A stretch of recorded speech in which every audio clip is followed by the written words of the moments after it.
bestelako jardunetan edo irratia.comen nabil berriz ere azken 10 asteotan buru belarri izan ere irratia bera ere irratiari bitakora itxura bat eman diogu eta irrati bitakora egiten saiatzen gara astearte iluntzero Javi Zabala laguna eta biok.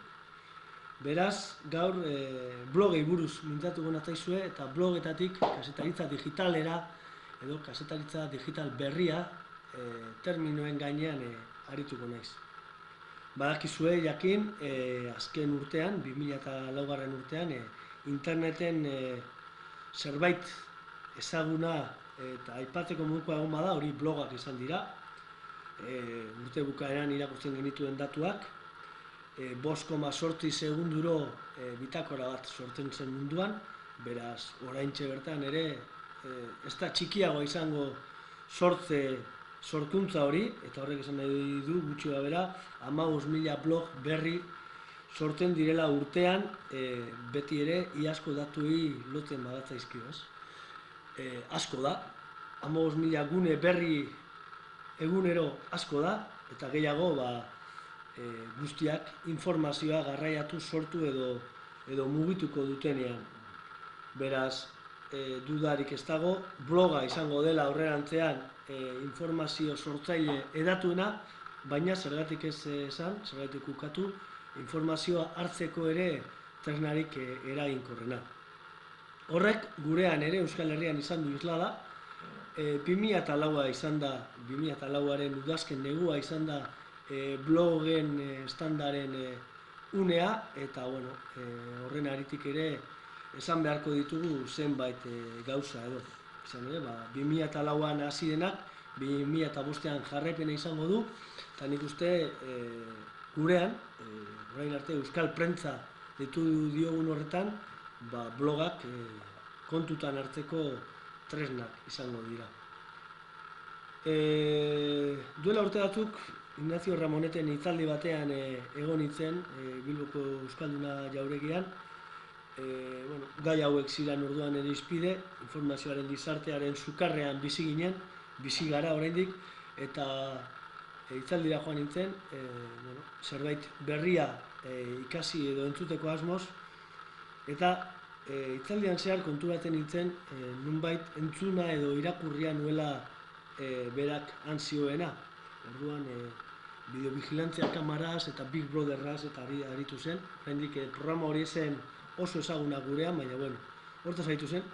Eta gero konturatu nintzen, hitzaldi hura Le Monde Diplomatiken azken editoriala zela besterik ez, azken bere artikulua, eta orduan nik ere nire artikulu baten berri eman nahi nizueke, eta hitzaldi honetan esango ditudan gehienak idatzi egin ditut, beraz utzidazue Ramonetek egin zuena egiten, eta nik ere Navarra aldizkaria aholkatuko dizuet, aldizkari hau ez da Nafarroakoa bakarrik, Euskal Herri osokoa da, nahiz eta izen hori daukan, eta hilero ateratzen da, eta azken ale fantasmagoriko honetan, nik blogak, kazetaritza digital berria izeneko artikulua egin dut, idatzi dut, publikatu didate, eta gaurko gaiak, aspaldiko hileetan erabilen gai hau prestatzen eta profitatu dut bata bestearentzat eta bestea batentzat, beraz nire ekarria hori izango da, beste barik.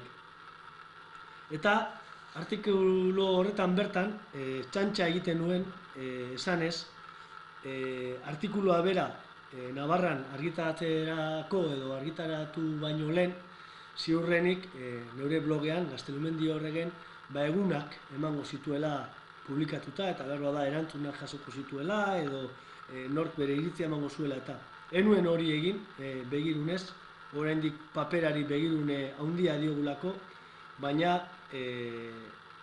adierazi gura nuena da artikulu bat publikatzeko gaur egun ez dela beharrezko maketatzailea, diseinadorea, imprenta, postaria, komunikazioaren bidea zamatzua dela gaur egun Gutenberg logikarekin jarraituz, baina interneten logikan azkarra, arina, eraginkorra eta gainera eta oso garrantzitsua dena oso merkea.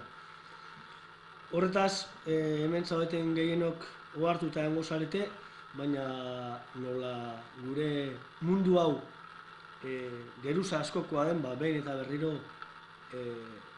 aipatu egin behar dugu, komentatu egin behar dugu, eta gauden leku guztietan eta gauden lagun guztiei esan eta aholkatu, ez? Halanda guzti ere uste dute jauziak ematen ari dela, offline komunikabideak jauzi garrantzitsuak ematen ari dira euskeraz ere online bideetan, eta horretaz arituko gara gutxi bera. Nik zenbait termino dauzkat gaur komentatzeko, eta hoiei helduko diet. Eta lehenengoa da eskuko informazio elektronikoa. Eskukoa edo eskura ekarritakoa. Eta horretarako, iazko martxoaren 11koa baino adibide errezagorik ez daukagu euskaldunok. Eta euskaldunok diot, zen eta mundu osoa guri begira, egon zen hiruzpalau egunez, ekintza edo gertakizuna edo albistea Madrilen zegoen, gogoratuko duzue, trenetan estanda batzuk izan ziren, baina euskaldunok eta gutariko bakoitzak, gure ofizioez edo jardunbidez gain, izan ginen informatu eta informatzaile era berean. Eta orduan, mundu osoko gure lagunek informazio hobea zuten guk geneukana baino. Alegia, gehiago zekiten Madrileko gertakizunaz Argentinako gure lagunek, Estatu Batuetako gure lehengusuek, Finlandiako gure ikaskide hoiek, edota munduan zabaleko ditugun lagun, ezagun, zenitarteko edo abarrek. Hau da, hemen manipulazioa zegoela gauza nabaria da, gerora argitu da, baina jendeak iturri bezala gauza arrunta zituen. E-posta dela, SMS mesua diela edo abar eta abar, ez? Beraz, martxoaren 11tik 14 bitarte horretan, badaukagu adibide argi bat, nola eskuko telefonoetatik bertatik zenbat informazio garraiatu zen, zenbat informazio eratu zen, eta gainera ze eraginkorra izan zen informazio hori. Bestela galde bezaio zue Zapatero hori berari edota Maior Orejaren guardia guztiari, ez? Orduan egun berean bertan txikituko lituzkete telefonia, konpainia guztiak. Beraz, eskuko informazio elektronikoa deituko diogu horri, eskua tresna fisiko bezala, baina baita ere eskuak ematen digun eskura hitz joko horrekin. Gaur egun, informazioa jasoteko ez da zertan kioskora joan behar, edo ez da zertan telebista piztu behar, edo iragan mendeko tresna horien menpe egon behar. Informazioa gugana dator, eta esan dugu, palm batera, telefono batera, ordenadore eramangarri batera, edo dena helakora. Eta horren adibide, umeak ditugu. Lehenago daki munduaren berri ikasleak, irakasleak baino. Eta hori, uste dut, gogo eta egiteko modukoa dela. Tresna txiki hauek, tramakula hauek, ekarri dituzte berarekin zenbait arazo edo dependentzia dena delako, baina informazioaren jarioari buruz, gogo eta egiteko modukoa dira eskura dauden informazio bide berri hauek.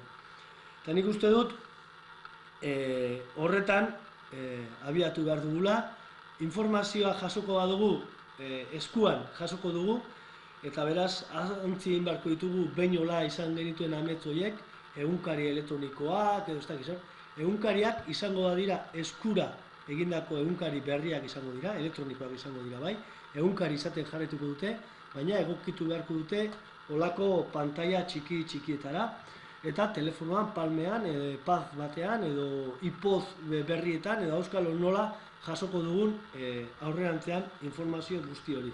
Eta horre ere guk, euskaldunok, jauziak neurrian, baina arretaz eman beharko ditugu, eta ez interneten, kostatu zaigun bezala, 10 urte beranduago hasi dugu lasterketa hori. Gutenberg garaian aitzakia genuen, tresna garestiak ziren, berandu heldu zitzaigun inprenta, eta hau, eta beste. Interneten, aitzaki barik geratu ginen, batera hasi genuen lasterketa hori beste medio hizkuntza eta kulturekin, kostoa berdin-berdina zen guztiontzat, baina eskuragarria beti ere, eta ez genuen tiroa bota, eta handik eta besteek hiruzpalau buelta egin zituztenean zirkuituan, abiatu ginen gu. Oraingoan, tresna berri hauekin, teknologia bera da guztiontzat, teknologia sortzen da, baina gero norberak garatu dezake bere neurrira, hemen baditugu garatzaileak, eta orduan aitzaki gutxi izango dugu eskuko informazio elektronikoa sortu, garatu eta hedatzeko orduan. Beraz, hau da lekua, fakultate hau edo informatikakoa edo besteak, pentsatu beharko dute zer garatu, gu geu ere munduan zerbait izan gaitezen. Eta hortik, informazio modu hortatik, zuzenean blogetara abiatuko naiz, izan ere blogak dira momentu honetan daukagun informazio jari guzti horren sortzaileen nagusiak edo. Aipatu dugu, 15.000 blog berri sortzen direla blogosferan edo munduko internet panoraman, eta horretan blogek ekarri dutena da jendeak sinesgarritasun gehiago eman diela modu honetako tresnei, beste ohiko telebista, irrati eta komunikabide paperezkoak eta baino.